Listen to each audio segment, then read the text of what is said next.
warahmatullahi wabarakatuh. Waalaikumsalam warahmatullahi wabarakatuh. Ya Rabbi bil Mustafa balligh maqasidana waghfir lana ma madaya wasi'al karami.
Sayyidina wa maulana Muhammadin wa ala alihi wa sahbihi ajma'in, amma ba'd. Mukarramun para alim ulama, para asatidz dan asatidzah wa khusus guru-guru kita, Karam Haji Ahmad Habibi, Karam Ustaz Araf Furqan, Mukarram Ustaz Abdul Hamid Mustafa, dan segenap pengurus Majelis Alim Ukhuwah Islamiyah dan segenap pengurus masjid, wabil khusus pengurus masjid Baitur Rahman. Bapak Ibu yang saya hormati, alhamdulillah, mari sama-sama kita panjatkan puji syukur kehadirat Allah Subhanahu wa taala. Pada pagi hari ini kembali kita bisa hadir dalam rangka ta'lim rutin yang biasa dilaksanakan setiap hari Ahad pagi. Salawat serta salam mari sama-sama kita sampaikan kepada junjungan Nabi besar kita Muhammad sallallahu alaihi wasallam. Mudah-mudahan kita semua mendapatkan syafaat kelak di kemudian hari. Baik, tanpa berpanjang kalam, sekarang masuk surah Al-Mu'minun.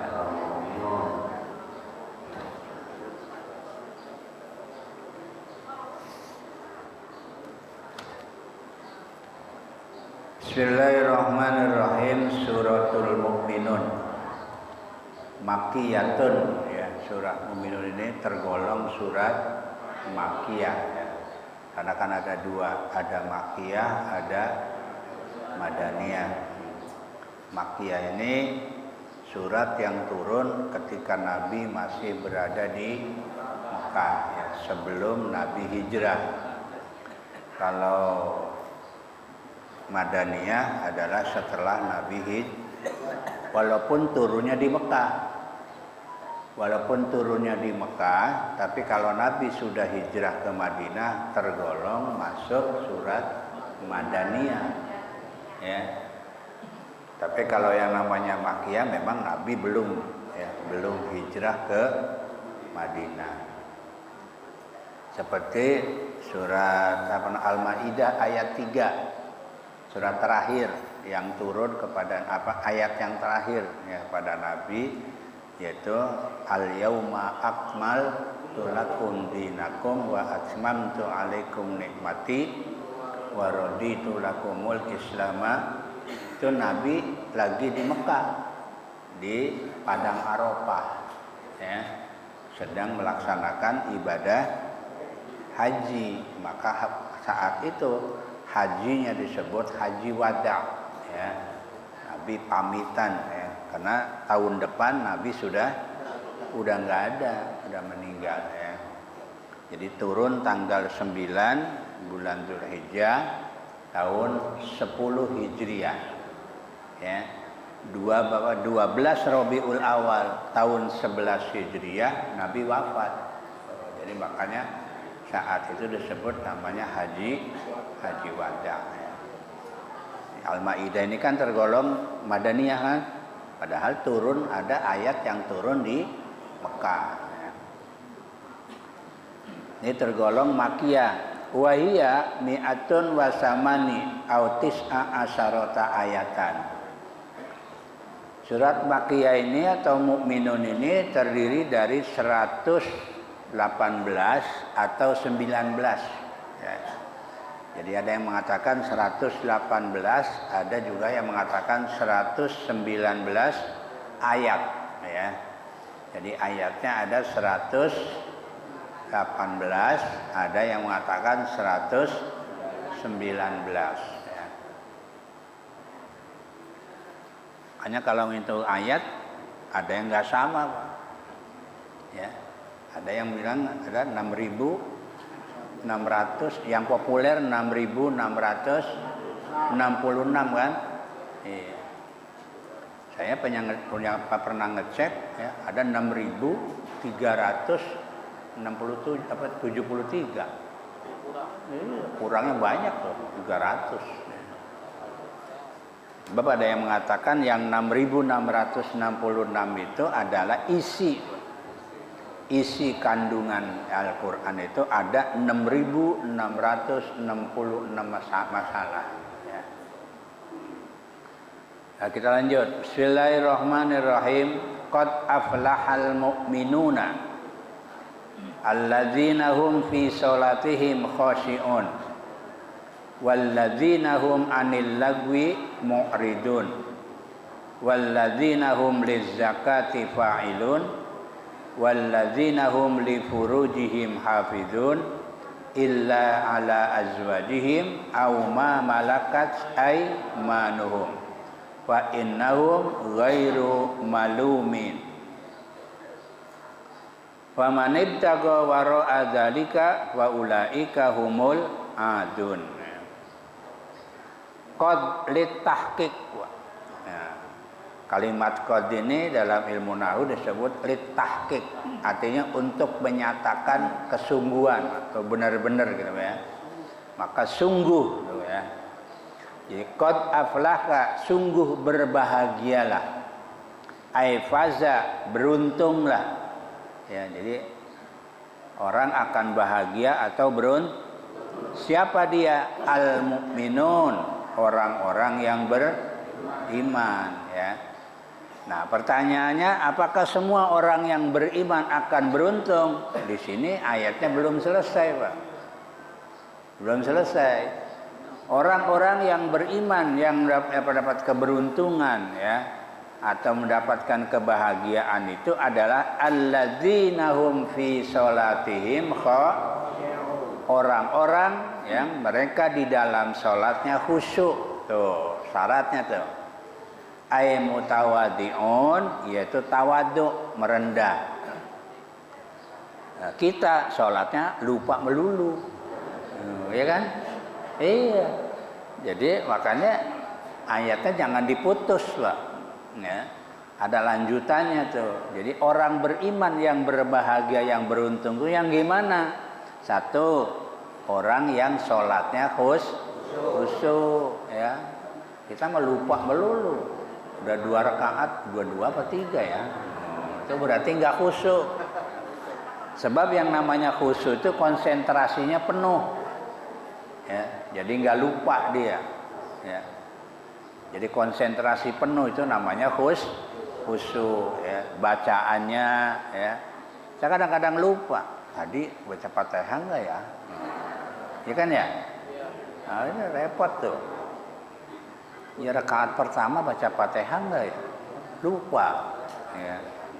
Kadang-kadang sholat zuhur, asar, pas rakaat yang kedua aturan baca tahiyat, udah tahiyat awal belum ya? Nah, repot nih ya. Ini berarti kita enggak konsen, iya, terpecah ya. Apalagi habis kehilangan duit. Wah. Bawa duit 100.000 belanja habis 30, sisa 7. Ya, tahu-tahu dicari, kemana kembalian 70? Ya, wah, kubek itu rumah. Ya, diacak-acak, nggak ketemu. Giliran sholat mau ketemu, Pak?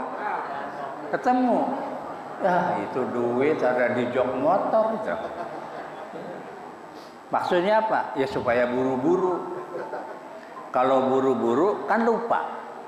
Nah, itu maksudnya, itu setan luar biasa. Ya, kurang ajarnya itu setan begitu tuh ya. Ya jadi lagi sholat kebayang, iya di jok motor. Waduh, kalau ada yang ngambil gimana? Udah. Makanya sholatnya buat. Akhirnya lupa. Dah ada 2 apa 3 ya. Ya. Ini namanya enggak khusyuk. Kalau orang khusyuk mah udah ya, tetap ya, ingat kepada Allah. Ada orang yang mengatakan bilang begini, khusyuk itu kayaknya nggak ingat apa-apa katanya. Lah kalau nggak ingat apa-apa ya bacanya apa? Repot kan? Iya. Sebenarnya yang dimaksud nggak ingat apa-apa itu tidak ada yang diingat kecuali Allah itu. Lah kalau nggak ingat apa-apa mah ya gimana? Ya sholatnya baca apa? Ruku baca apa? Sujud baca apa? Ya, kalau dikatakan tidak ingat apa-apa. Khusyuk itu konsentrasi penuh. Jadi ketika takbir ingat apa yang mau dibaca, ya kan? Ketika ruku apa yang, terus bilangannya berapa, ya 2 apa 3, ya. Kalau subuh biasanya yang sering lupa kunut, ya. Iya. Kalau rakaat lupa mah kelewatan. Ini cuma 2 rakaat. Biasanya yang sering lupa apa? Kunut. Ya. Iya udah begitu udah sujud, ya tadi nggak kunut, gimana ini? Kan kekeder ya. Ini gimana itu? Terus aja udah, orang sunnah kok. Ya. Nanti terakhir kalau ingat sujud sahwi, kalau mazhab Syafi'i ya. Ya kalau ingat sujud sahwi. Ingatnya udah selesai. Ya. Udah astagfirullahalazim, udah zikir macam-macam, baru ingat. Ya tadi nggak kunut. Ya udah selesai. Ngapain balik lagi? Nggak balik lagi, lupa lagi gimana? Ya udah selesai. Sah nggak? Ya sah. Orang hukumnya sunnah ini kan. Iya. Makanya kalau masih sekarang masih ngeributin kunut, udah nggak beres nih orang. Iya. Kalau ada sekarang orang ngeributin kunut, ya udah nggak bener ini. Ini namanya ya, merebutin pepesan kosong. Ya orang kunut nggak kunut sah kan? Ya, kunut sah nggak? Nggak kunut, terus yang diributin apanya? Udah nggak beres. Terawih 20 boleh nggak? 8? Terus yang diributin? Yang kagak sholat nggak diributin. Yang sholat diributin. Nggak beres nih. Nih, jadi sholatnya, jadi orang beriman yang berbahagia itu satu, sholatnya khusyuk tuh ya. Walladzina hum 'anil lagwi mu'ridun ya. Dan orang-orang yang menjauhkan diri dari hal-hal yang tiada berguna. Tuh, 2 tuh. Ini berat nih. Ya. Menjauhkan diri dari perbuatan yang yang enggak berguna ya. Apa diantaranya? Minal kalami, dari omongan yang enggak berguna, udah ya, daripada ngomong mendingan diem ya, diem ya. Wa ghairihi, dan selain omongan, apa? Perbuatan tuh. Jadi omongan yang tidak berguna dia tinggalkan. Terus perbuatan yang tidak berguna ditinggal juga. Nah, itu namanya orang beriman yang akan mendapat kebahagiaan. Kalau kita mah banyak omongan yang tidak berguna kerjain. Pekerjaan yang tidak berguna kerjain. Nanggrok aja di pos ronda, ya, mending catur mah, gaplek, udah plak 2 jam 3 jam di pos ronda. Nah, ini nih masuk ini, namanya apa? Perbuatan yang sia-sia nih ya. Jadi bukan saja omongan yang sia-sia, yang nggak berguna ya. Makanya ada ungkapan ya, kalau bicara itu digambarkan perak, maka diem adalah digambarkan emas ya. Mahalan mana? Emas. Maka lebih baik diem daripada. Tapi ada juga ungkapan begini, kalau kamu ngomong nggak berguna, lebih baik diem. Tapi diem juga nggak berguna, lebih baik ngomong. Maka yang bermanfaat yang mana? Ya, iya. Jadi kalau ngomong nggak berguna, mendingan. Tapi kalau diem juga nggak berguna, ya ngomong. Tuh, ya jangan diem. Tuh ya. Jadi mana yang bermanfaat, itulah yang harus dikerjakan. Ya. Nih, jadi walladzina hum anil lagwi mu'ridun. Kedua tuh ya.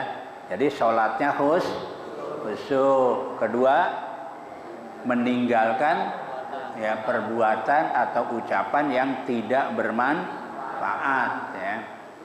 Ketiga, walladzina hum lizzakati fa'ilun. Tuh ya. Yang ketiga syaratnya juga apa? Orang-orang yang terhadap zakat mereka menunaikannya ya.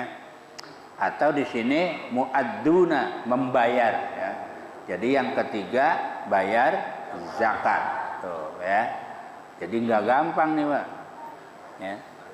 Menjadi orang yang berbahagia nggak gampang ya. Syaratnya banyak ya.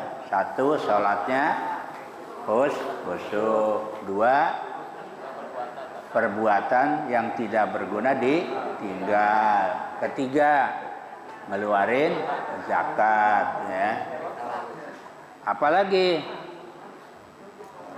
walladzina hum li furujihim hafizun ya.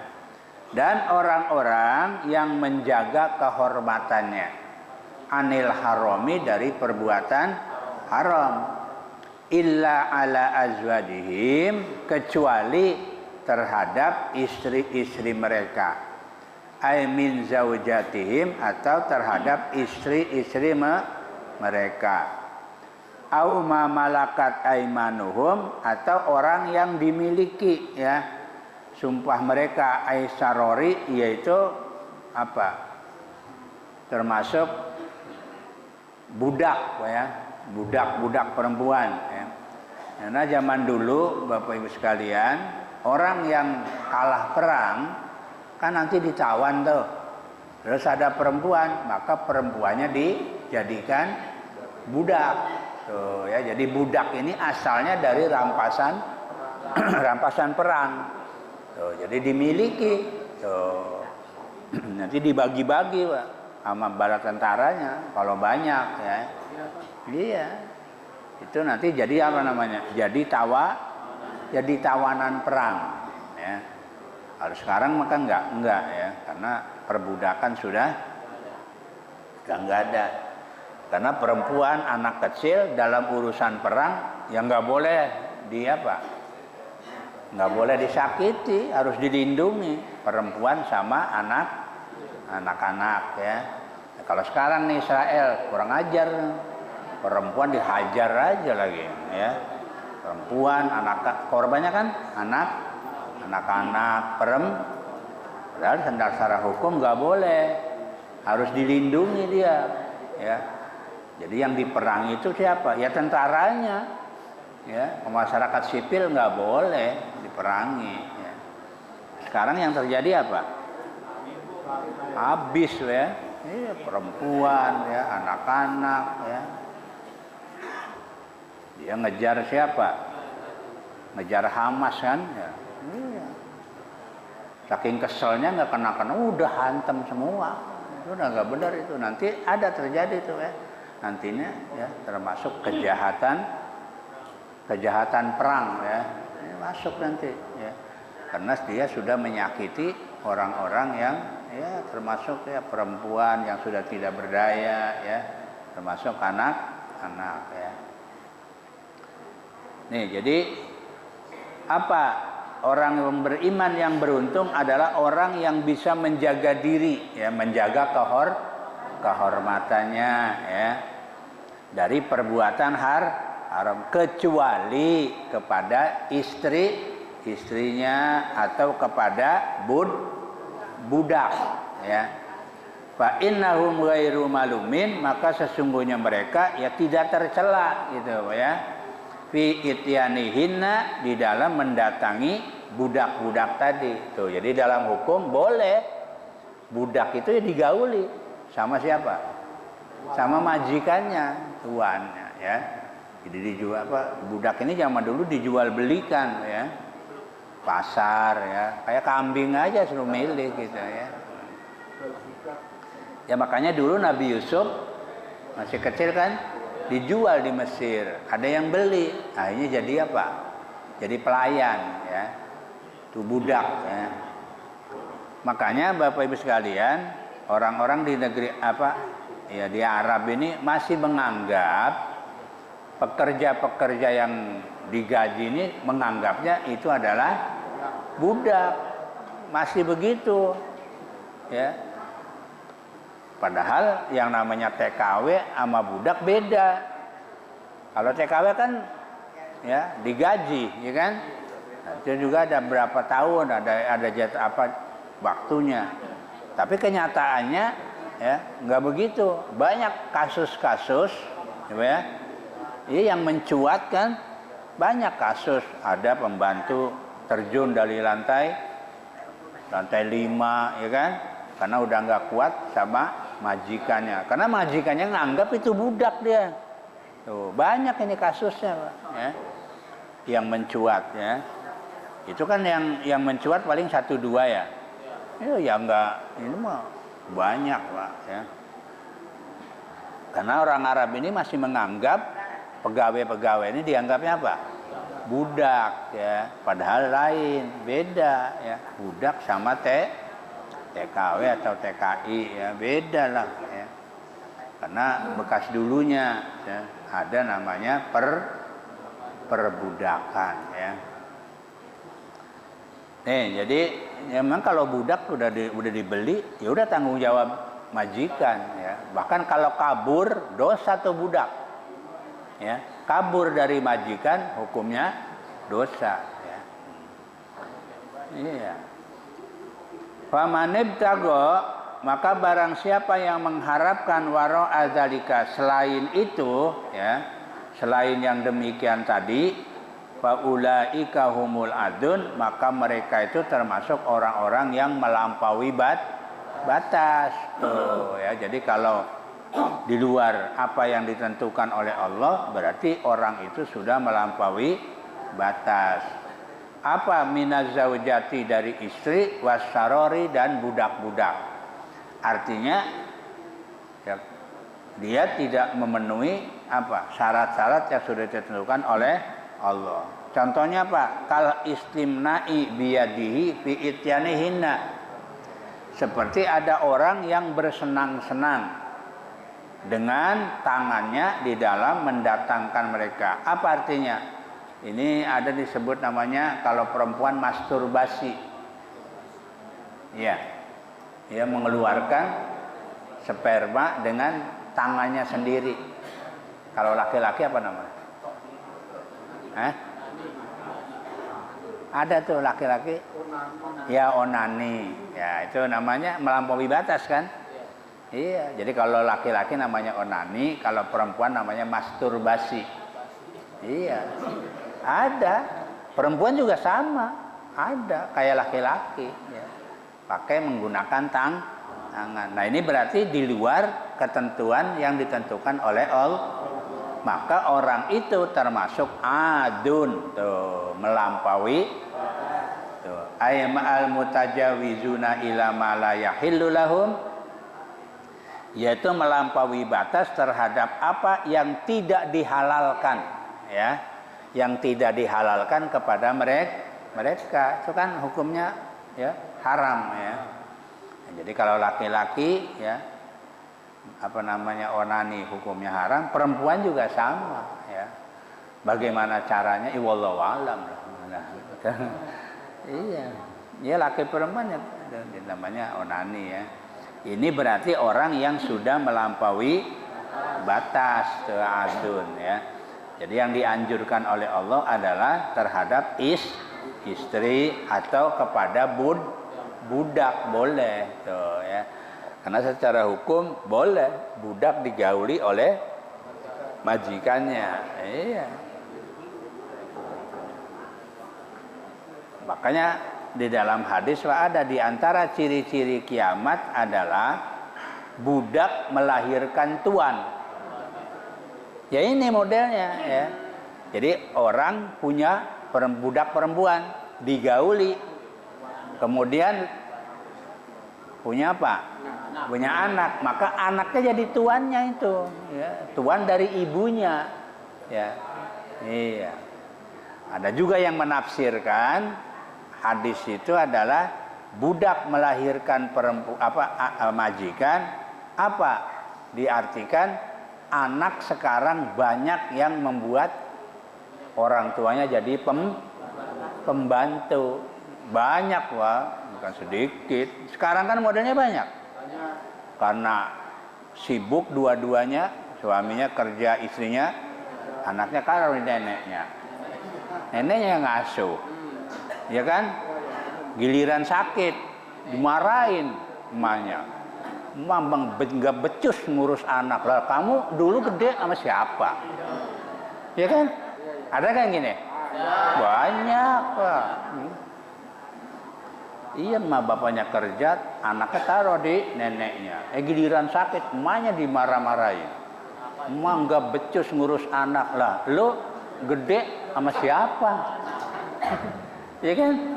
Iya. Ini namanya pembantu ya melahirkan tuan. Yaitu diantaranya anak yang sudah merasa ya cukup, akhirnya apa? Orang tuanya jadi pembantu ya. Baik Bapak Ibu, masih banyak tuh ciri-ciri ya orang yang berbahagia, orang beriman yang berbahagia masih itu. Baru berapa tuh? 1, 2, 3, 4, baru 4 sampai 5. Iya, sholatnya khusyuk, menghindar dari perbuatan yang sia-sia, ngeluarin zakat 3 ya. Yang keempat bisa menjaga kehormatannya kecuali kepada yang halal ya. Baru 4 tuh ya ciri-ciri orang yang berbahagia ya. Baik Bapak Ibu, saya kira itu kesempatan pagi ini yang kami sampaikan. Insyaallah kita akan lanjutkan pada kesempatan berikut. Wallahu a'lam bishawab. Assalamualaikum warahmatullahi wabarakatuh.